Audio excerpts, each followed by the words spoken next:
welcome to Valley Homes on TV. I'm Debbie Giordano, along with the famous Todd Flesner. Oh, welcome. Good to see you, Deb. And the reason I say famous is I'm looking at an article. You were listed in the top 1% of the mortgage originators by Mortgage Executive. Yeah, that's right. Yeah, I'm proud of that accomplishment. They came out with their list for 2016, and I'm honored to be in the list of the top 1% in the country. That is great. Super. I'm very, very proud of you, and we know you're one of the best in the industry, and now you have the tribute to show it. So. Well, I'll have the plaque on the wall. So, just so folks know, we're on Channel 26, Comcast, and we air on Monday, Wednesday, Friday at 6:30 p.m., and Saturday and Sunday at 9 a.m., and somewhere else in between. So. Anyway, who did you bring on this spring day? Well, I'm delighted to introduce to folks Sonu Raj. Yeah. I did well, thank you. You did. I'm impressed. Sonu, welcome. And Sonu, you're with Keva Learning. Correct. And you're new business here in town. Correct. Great. Well, one of the things that we'd love to do on this show, we explore Milpitas, all sorts of things about our community, and we'd love to be able to introduce new business owners to the community. So welcome. We're glad that you're here with us, joining us. Thank you. Yeah, I feel it's a great opportunity to kind of expand my business here, introduce my business to this wonderful city. Terrific. Well, good. Well, we're going to get a chance to get to know you a little bit. Maybe you can just start off by introducing yourself. Tell us a little bit about your background, maybe where you grew up, went to school. Tell us a little bit about Sonu. So I moved to this country about 15 years ago. Mm-hmm. I was born in India. I moved with my family to the Bay Area, and I've lived here ever since then. I have a bachelor's degree in speech, language, and pathology at Sacramento State University, and I haven't moved because I love it. The resources and the opportunities I have here are immense, so I love it. Terrific. And then what else? You say you love it. What else keeps you here in the Bay Area? Family. All my family is here. Okay. So, and the support, the opportunities I received, I've grown as a person so much more in this in Bay Area more than I've ever thought. Okay. Terrific. So let's explore a little bit more about your career path and what led you into your area specialty. Sure. So when I first came to this country, I actually wasn't fluent in English. So I knew a few words here and there. Mm-hmm. So I was immediately placed in a special ed program. And it was probably the hardest phase of my life, to be honest. Mm-hmm. Mm-hmm. So, and after graduating from the program, I kind of made a vow to myself saying that I would give back. I would do whatever I can to help the students that are in this group again. So, I had an opportunity like that at first in high school where I got to tutor special needs kids with autism and Down syndrome. I got to tutor them, and it was probably the most eye-opening experience, to be honest, because I got to see how loving and wonderful and affectionate group of people they were, and that I fell in love with that population. Mm-hmm. And so from there onwards, I pursued a degree in speech language pathology at Sacramento State. All right. So sounds like there's a real need for that in this. So your name of your business is it Keva or Keva? Keva. Okay. Mm-hmm. And so when did you start the business, and what do you do specifically? So I started this business January of this year, and I provide basically one-on-one services to students with learning disabilities, kids with ADHD. Autism, dyslexia, and so on and so forth, like that. I provide strategies for students to overcome their test anxiety, parents, the skills that they need to help their kids out. So these are, I feel like that since the parents are the backbone of the education system and that they're the ones that are there with the children, 110 hours rather than the 6 hours of the teachers are with them. Feel the parents need to know. Parents need to be involved 110%. So that's really my core objective of the company is to help these students overcome their struggles. Okay. So now the kids that you work with, are they required to have a specific diagnosis, or because I know like a lot of times in the public schools, in order to be involved in specific programs, there needs to be a diagnosis that's been issued. Is that the case for you as well? No, not necessarily. I work with all, most of my kids range from kindergarten to high school. Mm-hmm. So not all of my kids are diagnosed. I treat them as every other kid. If the parents tell me that there's a certain diagnosis, then I work my way around it. I help them by providing strategies that would help them overcome their struggles that they do have day to day. But most of the time, I don't know about them. Okay. I treat them like any other student, and I give them all of the opportunities that they deserve. So very individualized, sounds like. Right. Sonu, I have 4 children, and one of my children, a child, had learning disabilities. So I brought her to special tutoring, the one-on-one, and we measured the success. Her grades improved and whatever. What other measurements do you use to measure the success of your students? Sure. So there's multiple ways in how I measure success with this, what's specific to my company. The first one is the progress reports I receive from school. Okay. The periodic progress reports. Every 3 months I receive a progress reports from school, from the counselors, and to see how the kids are doing. Also, I also talk to the parents on weekly basis. In fact, end of every session, trying to see what progress have they made, what progress do you think they should be making, and kind of fix my goals, change my goals based on that. Also, I give periodic assessments and quizzes to my kids. So I take the time to prepare them because I feel it's really important for them to see, for the parents to see what concepts have been mastered and what hasn't been mastered and what needs to be mastered now. Nice. Good. Good. So now, in terms of your learning curriculum, is that something you individualize in for each of the individual students, or is there a set curriculum that you how do you put that together when you're working with a particular student? That's a great question. Honestly, my learning curriculum is very individualized. It's based on the kid's strength and weakness and what the parents want the goals to be. Okay. So with each kid, I have a different. They may be at a 9th grade, but their academic level might be lower. So I want to help build those grades up. So I show proof that this is where they're at and this is what needs to be done. Also, with my learning curriculum, I make sure that the parents are the crucial part of the teamwork. So my team includes me, the parents, and the counselors, and the teachers, and the principal of the school to make sure that the student gets all the support he or she deserves. Okay, and I guess the main question is why Milpitas? Is it a good community, good fit for you and what you have to offer here? What are you finding in terms of the Milpitas community? So last year I got married, so my husband and I moved to Milpitas, and we love it. And we moved here because of the resources. It's so central to everything. Yes. Mm-hmm. And the support I've received here is immense. So I absolutely love living in Milpitas. Good, Great. Good. Now, your program, do you have special certifications or licensing that goes along with that? No, actually, you don't need any certification or training, but the two components that really, really is important is the understanding of sensitivities. Not all kids respond to lots of loud music, or their environment needs to be real quiet.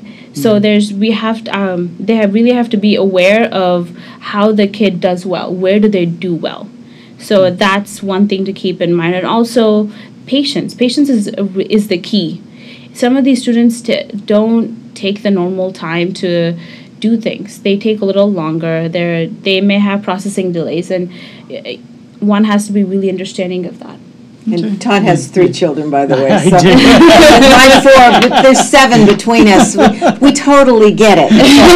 They're all different. So they're all different. So what do you like most about your field? I mean, obviously you were educated in it, and it's something that you had prepared yourself for. What are you finding with your experience level now?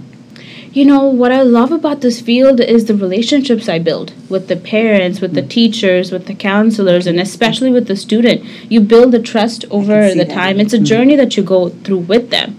And so they're like family, second family to me that I can go and have an open communication with. You know, the parents and I are in constant communication all the time. They can text me anytime, or they can email me with questions or worksheets if they need any. Oh, so that's what I love about it. Good. So we found out about you. You're newlywed. You're fairly new to Milpitas here, a new business. What does the future hold for you? If you look down the road, what is it that you're hoping for? You know, my main objective for the past few years really has been to make a change in the society, specifically in the way students with learning disabilities, special needs are treated. Making sure that they get the services they deserve, making sure that at schools they get, if it means immersion programs, bilingual immersion, that's what they deserve. So being able to give them the right services. And probably not labeling them so that they're not, they lose that self-esteem along the way. Right, and the thing is, unfortunately, one of the problem is that the students are being over-labeled or under-labeled. There's not a middle ground to it, so I want to be able to contribute in regards to that, being assessed correctly. Okay, great. Good. If folks want to learn more information or this is something that they want to be involved in, how do they get in contact with you? I have a website up. Okay. It's called KevaLearningCompany.com. Okay. And they can either they can go on the website and shoot me an email, and then there's my phone number on there, so they can get in touch with me anytime. Okay, terrific. Well, we'll get the website up here on the screen for folks so they can check out more about you and get in contact with you if they have questions. Well, we're certainly happy you picked Milpitas to be your home, and Thank you. You sound like you're a contributor to our community just as well. So. Thank you. Yeah, I love it. I love it. I love every minute of it. Terrific. Thanks again for joining us, Thank and thanks for the folks at home as well.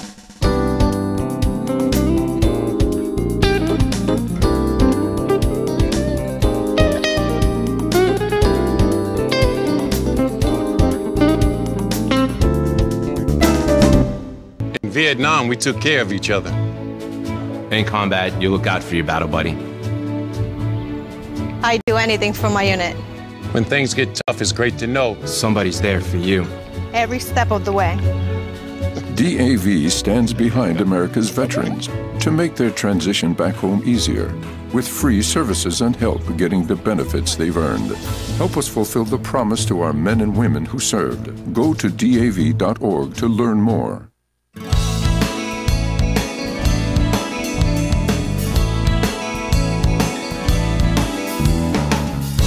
Welcome back, everyone. You're watching Valley Homes on TV. I'm Debbie in the Heart Giordano, and Todd Flesner is here. The both of us are going to give you kind of what's going on in the Milpitas market and, of course, the interest rate market. We Correct. had a bump in the Feds, the interest rate hike last week. Yeah, we're here. This is March of 2017, and the Fed just met a week ago, and they announced their most recent increase in the discount rate, which is what the Federal Reserve Board controls, the discount rate. And then that rolls over into all sorts of other things that are tied to that adjustable rate. So things like prime rate. Sometimes the rate on credit cards is tied to that. I understand car loans can go Car up. loans. Equity lines of credit.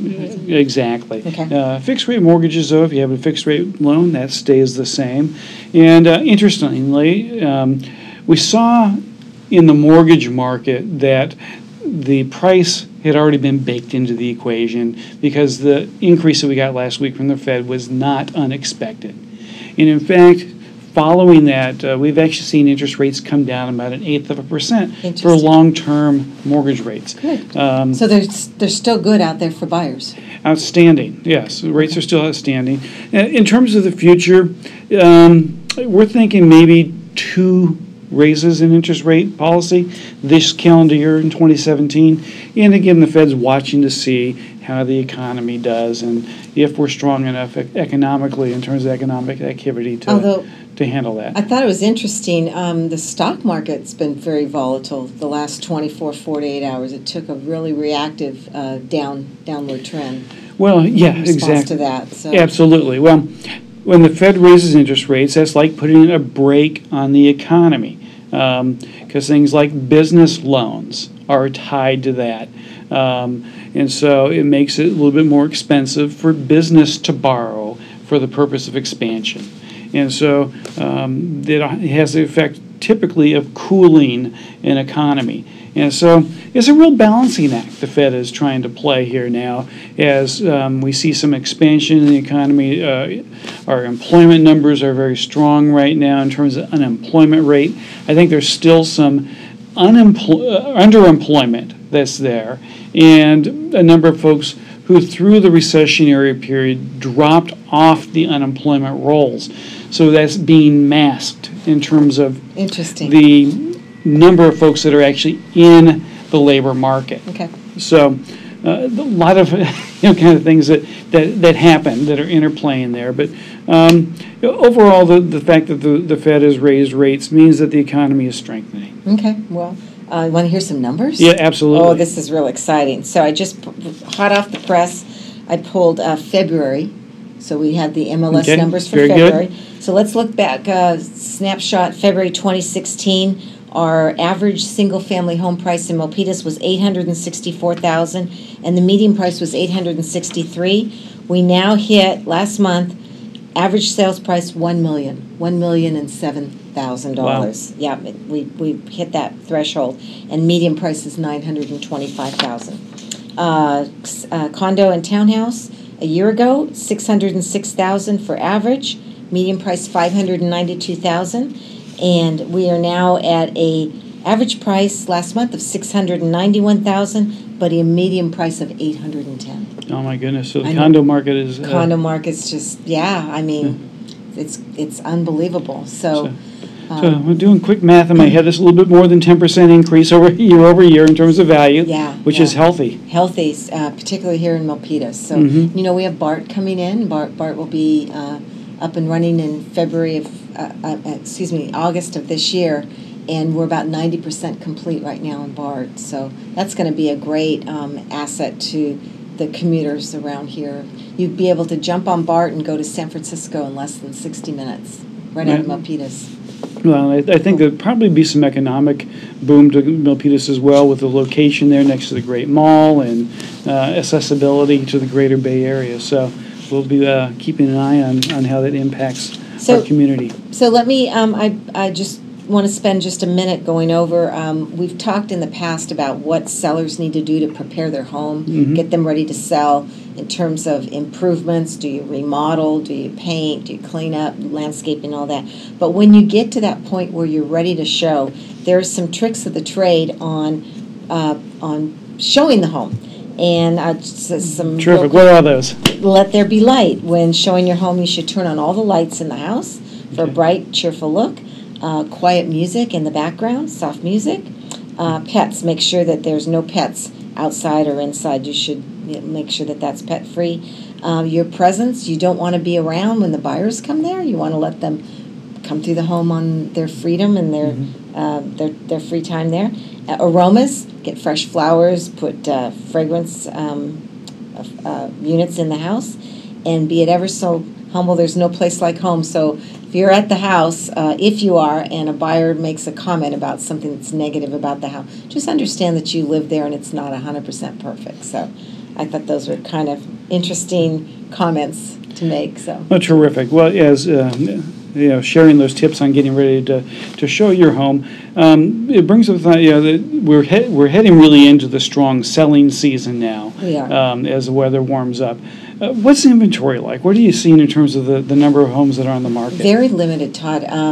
It's extremely low. Today there's 14 homes for sale on MLS in Milpitas, and we have 18 pending sales. So everything is coming off very quickly. Days on market is around 12, 14 days on market for the homes.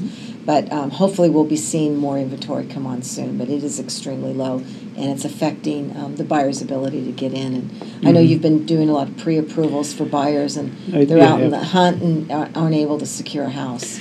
Well, it is a challenge. As you mentioned, there are many, many more folks who are looking than there are homes available.